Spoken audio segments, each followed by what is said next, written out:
నమస్తే అండి. నేను doctor Govardhan Reddy, consultant pulmonologist, LIMS hospital, Shamshabad. ఈరోజు మనం గురక అనే సమస్య గురించి మాట్లాడుకుందాం. గురక అనే సమస్య ఎలాంటిదంటే, గురక పెట్టేవారితో పాటు వినేవారికి, అంటే పక్కన పడుకునే వారికి, వారితో జీవించే వారికి కూడా కొంచెం ప్రాబ్లమాటిక్గా ఉంటుంది. వాళ్ళకు కూడా విసుగు తెప్పించేటట్లు ఉంటుంది. సో గురక ఎందుకు వస్తుంది అని చూస్తే, గురకకి చాలా కారణాలు ఉంటాయండి. వాటిలో కొన్ని కారణాలు కరెక్టబుల్ కాజెస్ ఉంటాయి. కరెక్టబుల్ కాజెస్ అంటే సపోజ్ ఎయిర్వే అంటాము, upper airway, nose, pharynx, larynx, వీటిలో ఉన్న ప్రాబ్లమ్స్ సర్జికల్లీ కరెక్ట్ చేసుకోవచ్చు. వాటిలో టర్బినేట్ హైపర్ట్రోఫీ అంటారు, డీవియేటెడ్ నేసల్ సెప్టమ్ అంటే మన ముక్కు దూలం వంగడం అంటారు. దాంతోపాటు సైనసైటిస్ వల్ల, అడినాయిడ్స్ వాపు, టాన్సిల్స్ వాపు, వీటి వల్ల వస్తే వాటిని సర్జికల్ కరెక్షన్తో కరెక్ట్ చేసుకోవచ్చండి.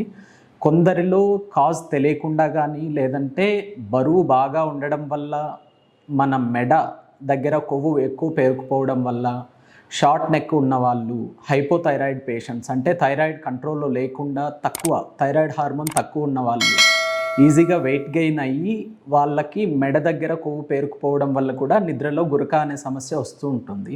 సర్జికల్లీ కరెక్ట్ చేయలేకుండా ఉండే కాజెస్లో కామన్ కాజ్ వచ్చి అబ్స్ట్రక్టివ్ స్లీప్ ఎప్నియా అంటాం. అబ్స్ట్రక్టివ్ స్లీప్ ఎప్నియా అంటే మనం నిద్రపోయేప్పుడు, ఫుల్ డీప్ స్లీప్లో ఉన్నప్పుడు, మన సింపథెటిక్ డ్రైవ్ లేనప్పుడు, అంటే మజిల్స్, బాడీలో ఉన్న మజిల్స్ అన్నీ చాలా రిలాక్స్డ్గా ఉంటాయి.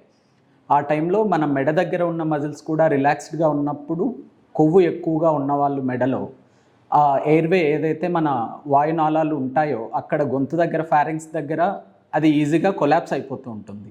కొలాప్స్ అవ్వడం వల్ల ఎయిర్వే నారో అవుతుంది. నారో అవ్వడం వల్ల ఆ ఎయిర్వేలోంచి గాలిపోయినప్పుడు వైబ్రేషన్స్ వస్తూ ఉంటాయి. ఆ వైబ్రేషన్స్ వల్ల వచ్చేదే గురక. అప్పుడప్పుడు గురకతో పాటు 10-12 సెకండ్లు వాళ్ళకి శ్వాస కూడా ఆగిపోవడం జరుగుతుంది. దాన్ని ఏప్నియాస్ అంటాం. తక్కువ ఎయిర్వే ఉంటే దాన్ని హైపోప్నియా అంటాం. సో ఇవి రెండు ఉన్నప్పుడు వాళ్ళకి గురక ఎక్కువగా పెడుతూ ఉంటారు. వాళ్ళకి నిద్రలో బ్రీతింగ్ డిఫికల్టీ కూడా వస్తూ ఉంటుంది. కానీ ఇది లెస్ దెన్ 10 సెకండ్స్, అంటే మన బ్రెయిన్కి సిగ్నల్స్ చేరేంత, అంటే మన మెలకువ రాకుండానే పక్కకు తిరిగి పడుకోవడం కానీ, లేదంటే పక్కన వాళ్ళు తట్టడం కానీ, పొజిషన్ చేంజ్ వల్ల మళ్ళీ గురక తగ్గుతూ ఉంటుంది. కాబట్టి అలా గురక పెడుతున్నారు, వీళ్ళకి నిద్రలో ఆయాసం వస్తుంది, దమ్ము వస్తుంది అనేది వాళ్ళకి తెలియకపోవచ్చు. వెంటనే మనం డాక్టర్ని సంప్రదించుకోవాలి. ఈ ఓఎస్ఏ ప్రాబ్లంతో బాధపడే వాళ్ళు కామన్గా మనం చూసేది ఏంటంటే నిద్రలో గురక. ఇలా గురకతో పాటు కొన్ని సిమ్టమ్స్ ఉంటాయి, వాళ్ళల్లో కొన్ని సైన్స్ ఉంటాయి. అవి ఏంటి అని తెలుసుకోగలిగితే వీరికి ఎక్సెసివ్ డే టైమ్ స్లీపినెస్, త్వరగా డే టైం ఎక్కువ నిద్రపోతూ ఉంటారు. టీవీ చూస్తూ నిద్రపోవడం, బుక్ ముందేసుకొని బుక్ చదువుతూ నిద్రపోవడం, ఏదైనా చదువుకుంటూ నిద్రపోవడం, కొందరికి డ్రైవింగ్ చేస్తూ కూడా నిద్రపోయి తూగు వచ్చి వాళ్ళు యాక్సిడెంట్ చేసుకొని మా దగ్గరకు వచ్చిన సందర్భాలు కూడా ఉన్నాయి. సో కామన్గా వీళ్ళకి ఉన్న సిమ్టమ్స్, దీంతోపాటు హెడ్ఏక్ ఉంటుంది, కాగ్నిటివ్ సిమ్టమ్స్ అంటారు, అంటే ఈజీగా కాన్సన్ట్రేట్ చేయలేరు వీళ్ళు, ఈజీగా డిస్ట్రాక్ట్ అవుతూ ఉంటారు, రెస్ట్లెస్ ఉంటారు. సో ఇలాంటి సిమ్టమ్స్, సైన్స్ ద్వారా కూడా మనము ఓఎస్ఏ ఉంది అని అనుమానించవచ్చు.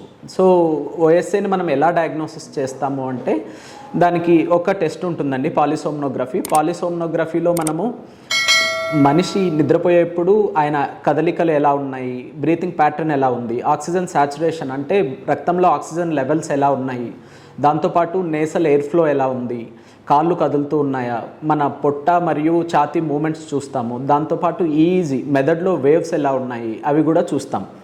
మైల్డ్ ఓఎస్ఏ ఉన్న వాళ్ళకి లైఫ్ స్టైల్ మాడిఫికేషన్స్, అంటే ఎక్కువ బరువు ఉన్న వాళ్ళు బరువు తగ్గడం, థైరాయిడ్ హార్మోన్ అటు ఇటు ఉన్న వాళ్ళు కంట్రోల్ చేసుకోవడం, ఆల్కహాల్ ఎక్కువగా తాగేవాళ్ళు దాన్ని తాగకపోవడం, వీటితో కంట్రోల్ చేసుకోవచ్చు. మోడరేట్ డిసీజ్ ఉన్న వాళ్ళల్లో మనం చూడాలండి, ఏదన్నా సర్జికల్లీ కరెక్టబుల్ కాజ్ ఉంటుందా. సర్జికల్లీ కరెక్టబుల్ కాజ్ ఉంటే ఆ సర్జరీ చేసి దాన్ని నయం చేసుకోవచ్చు. కొందరు సర్జికల్లీ కరెక్టబుల్ కాజ్ లేని వాళ్ళు, మోడరేట్ కానీ సివియర్ కానీ, ఖచ్చితంగా ఒక పరికరం వాడాల్సి ఉంటుందండి. దాన్ని సిప్యాప్ అంటారు. సిప్యాప్ పరికరము కంటిన్యూస్ పాజిటివ్ ఎయిర్వే ప్రెషర్ పరికరం అన్నమాట. అది అంటే అది కంటిన్యూస్గా ఒక మాస్క్ ద్వారా మనము ఆ పరికరానికి కనెక్ట్ చేయబడి ఉంటుంది. ఆ మాస్క్ మనం ఫేస్ కానీ, నేసల్ మాస్క్ అంటారు, అంటే ఓన్లీ ముక్కు కానీ పెట్టుకోవచ్చు. దాని ద్వారా కంటిన్యూస్గా మనం ఎయిర్వే ప్రెషర్, ఒక సర్టెన్ ప్రెషర్తో మనం ఇస్తాము. అలా ప్రెషర్తో ఎయిర్ పంపించడం వల్ల మన మెడలో ఉండే ఏదైతే మజిల్స్ కొలాప్స్ అవ్వకుండా, ఆ ఫ్యాట్ వల్ల కొలాప్స్ అవ్వకుండా ఉంటాయి. అంటే ఎయిర్వే స్ప్లింట్ లాగా ఉపయోగపడుతుంది. కంటిన్యూస్గా మన గొంతు అనేది ఓపెన్ అయి ఉంటుంది. దీనివల్ల ఆ గురక అనేది రాదు. ట్రీట్మెంట్ స్టార్ట్ చేసిన తర్వాత 1 నెల 2 నెలలకి పేషెంట్స్ చాలా బెటర్గా ఫీల్ అవుతారు. వాళ్ళకి రెస్ట్లెస్నెస్ తగ్గుతుంది. దాంతోపాటు వారి బీపీ కంట్రోల్ అవుతుంది. ఓఎస్ఏ ప్రాబ్లమ్ని, గురకని నిర్లక్ష్యం చేయకుండా పల్మనాలజిస్ట్ దగ్గరికి, స్లీప్ స్పెషలిస్ట్ దగ్గరికి వచ్చి మీరు డయాగ్నోసిస్ చేయించుకొని తగిన ట్రీట్మెంట్ వాడితే డెఫినెట్గా మెరుగైన ఫలితాలు ఉంటాయి. దీంతోపాటు మనం it's non communicable disease. So ఒక ఓఎస్ఎన్ కంట్రోల్ చేసుకుంటే you can control BP, sugar, cholesterol levels and heart problems కూడా ఉన్న వాళ్ళకి రిస్క్ తగ్గుతూ ఉంటుంది. Thank you. ఈ వీడియో కనుక మీకు నచ్చినట్లయితే లైక్ చేసి, షేర్ చేసి, కామెంట్ చేయండి. మా ఛానల్ని సబ్స్క్రైబ్ చేయడం మాత్రం మర్చిపోకండి. Thanks for watching.